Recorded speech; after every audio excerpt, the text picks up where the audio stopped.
Euskal Herria Bilduk argi dauka gaur ez dagoela ezer ospatzerik.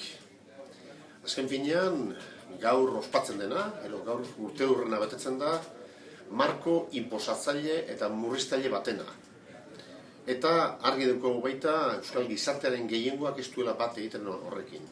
Zentzu horretan, Euskal Herria Bilduk gaur normaltasun osoz lan egitea erabaki du. Egoitzetan, erakundeetan eta kalean ere. Horregaitik, 40 udaletxetan, Euskal Herria Bilduk askatasun osoz eta inposiziorik gabe erabaki du aukera ematea nahi duenak lan egitera joan dadin. Argi daukagu hau ez dela gure eredua.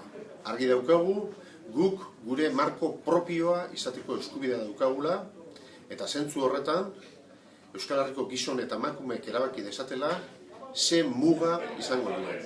Noraino izango dugun subirautza maila. Hori da gure eredua eta horretan diharduko dugu etorkizunean ere.